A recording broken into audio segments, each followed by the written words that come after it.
Three leading presidential candidates were among several others who attended the annual General Conference of the Nigerian Bar Association in Lagos, with messages bordering on the 2023 elections and the role of the judiciary in the sustenance of Nigeria's democracy. Arise News correspondent Oba Adeoye covered the conference. Here is his report.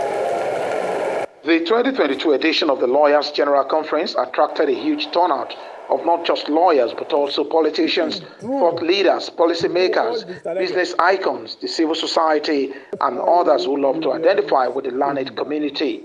Among top politicians who attended the conference are Peter Obi of the Labour Party, Atiku Abubakar of the People's Democratic Party, and Bola Tinubu of the All Progressives Congress, who was represented by his vice, Kashim Shettima. Others include the presidential candidate of the African Democratic Congress, Dumebi Kachuku, and his Social Democratic Party counterpart, Adewale Adebayo. The event, themed Bold Transitions, addresses the metamorphosis required for an improved judiciary and the nation as a whole on all fronts. Whether it is education, whether it is healthcare. Speakers took turn to bear their minds on specific areas which they think the nation must focus on and make necessary transitions for a better future. Issues ranging from insecurity, unemployment, poor health care, poor education, and dwindling economic fortunes are pinned on poor leadership, which they all agree Nigeria has continued to witness over the years. I want us to juxtapose two scenarios first. On his part, the vice presidential candidate of the APC, Kashim Shettima, believes that the challenges of insecurity confronting the nation has continued to linger because the spending on the military is way too low and takes negative toll on the morale of soldiers at the center of peacekeeping. At the end of July, Nigeria's population was 216.98 million people. Our GDP, projected GDP, was 445 billion. And our total number of troops was 213,000 for a population of 216 million people. The percentage of our GDP that is spent on the military, on security, was only 0.5%. And our peers across the world, Iraq, Israel, Pakistan, Turkey, they are spending between 4 to 5% of their GDP on military spending. Our spending on the military in 2021 was $3.25 billion. So using the metrics and the variables, with 1970 as the base year, the strength of our army ought to be 960,000 troops. As far as I'm concerned, the federal government is too big. Yes.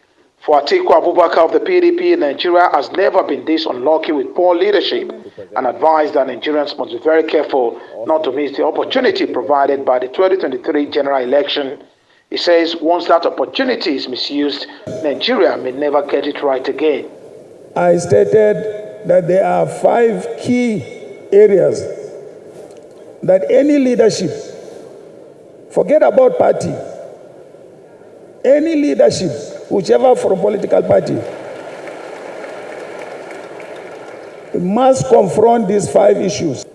Therefore, ladies and gentlemen, I believe we have had an experience, and it is that experience that I said must be brought back. Yes, must be brought back. It is only when you...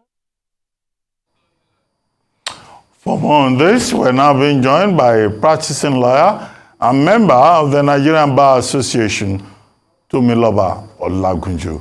Tomiloba Olagunju, thank you for joining us on this live, this Sunday talk show. Thank you very much, Dr. First, Thanks for having let me ask you, before we go to the granular details, what do you think of recent developments in the NBA?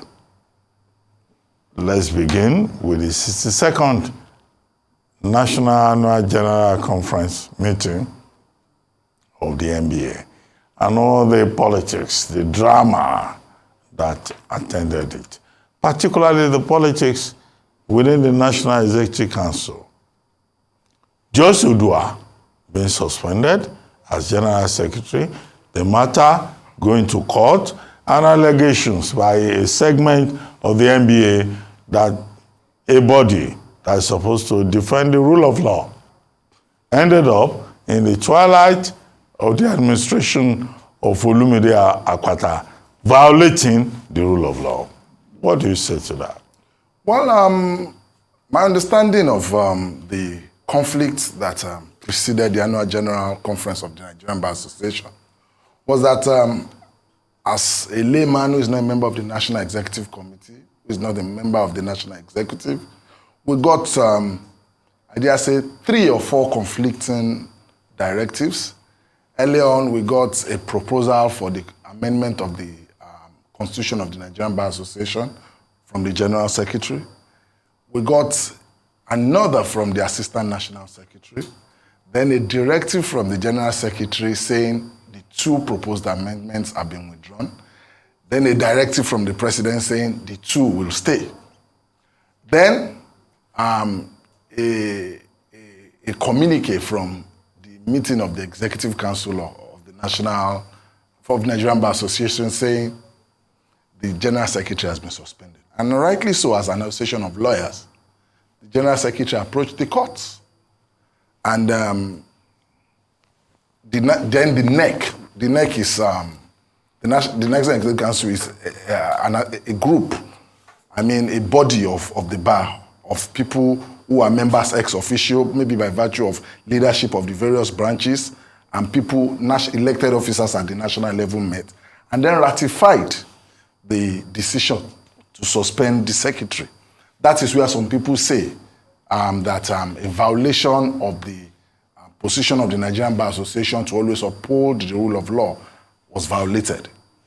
Rightly so, the feelers we have from the proceedings in court, although that case is still pending and has not been decided, is that the ratification of that suspension by the NEC of the Nigerian Bar Association was nullified by the court, because it is expected that once a matter is in court, parties are supposed to leave it as it is, so that the matter will not be taken out of the hands of the court, and any decision the court will reach thereafter will become a nullity, so to speak.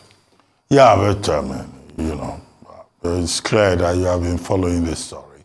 Yes, I have. There are members of the bar who have been saying that, look, under Olumide Akpata's watch, most of these lawyers have not behaved like they are officers in the Temple of Justice.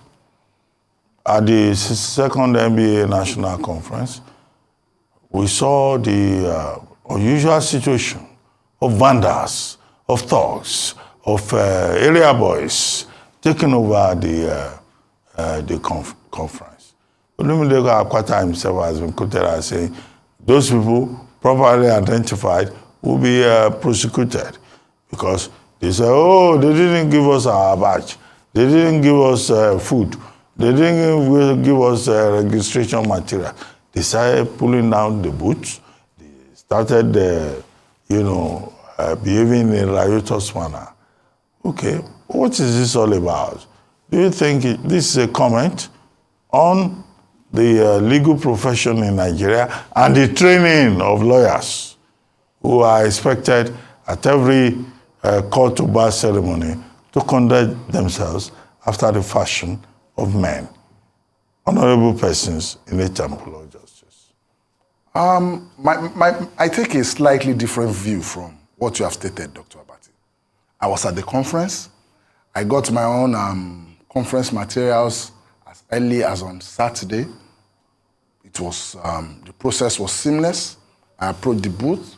I was attended to promptly, nicely, very courteously by the officers of the NBA. However, as explained by the president of the Nigerian Bar Association, there were hitches towards the end of the annual general conference. Like in all human endeavors, there could be lapses here and there. You must also understand that the people who clamored for their bag, for their conference materials. Some of them came from very far places. The conference is holding in Lagos for all the lawyers in Nigeria. So your guess will be as good as mine that people will come from the extremes of Nigeria. Therefore, it is not too unexpected that tempers could flare a little. What so I do you not are saying agree, the problem is with some of these bush lawyers. No, who came from the bush. No, Dr. Abati. I didn't say that. No, it's not every lawyer. No. I didn't even say lawyers did it's that. It's not everybody that wears expensive wig and gown. No, Dr. Some Abati. of these people, they buy their own. Dr. Abati, no. Okay. All I said was that it will be hasty for us to jump into conclusion that the riotous situation was caused by any lawyer. The president of the NBA himself said, if you listen to his speech to the annual general meeting that capped the AGC, that we have videos. We are going to submit these videos to experts. Experts will look at it. If you find any of our colleagues involved in that riotous act that happened, we have internal disciplinary procedures within the NBA. We're saying the same thing. The law school says, oh, you must be a gentleman, you must be an officer in the table of justice. Oh, yes. Are you suggesting that some people, given the toxic politics in the NBA, hired some people from Oshodi, NURTW, to be part of that conference? Again, Dr. Abati, I did not suggest any such thing. Oh. All I'm saying is that we saw a situation that was embarrassing. It is hasty to conclude that those who did those things were lawyers. It is hasty for now to draw any conclusion regarding the Okay, I get your point. But yes. What's your assessment of the Olumide Akpata administration? Fantastic. Some people say that the Olumide Akpata administration has brought to the fore in this last moment issues that arose with its emergence. Young lawyers, all these old people, let them go and sit down. At the end of the day, many SANs, senior advocates of Nigeria, say, okay, young people say they can handle it. Look at what they have made of it. What's your assessment of the Olumide Akpata administration and young people taking over the NBA? Let's start with the assessment. My view is that he has done creditably well. So many lawyers admire his style of leadership. He has been open.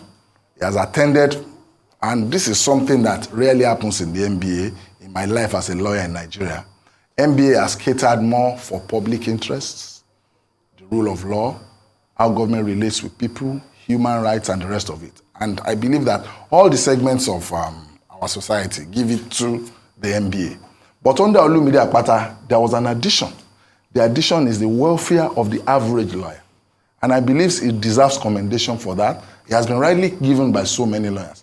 As for young lawyers, in the NBA, elections into offices of the NBA is through general franchise, if I may put it that way. It's one man, one vote. Senior advocate has a vote. The gentleman who was called 2 days ago has one vote. The qualification is payment of your practicing fees. And I do not see that there is a serious conflict between young lawyers and elders in the bar. No, many of the senior lawyers did not attend this year's annual conference in protest.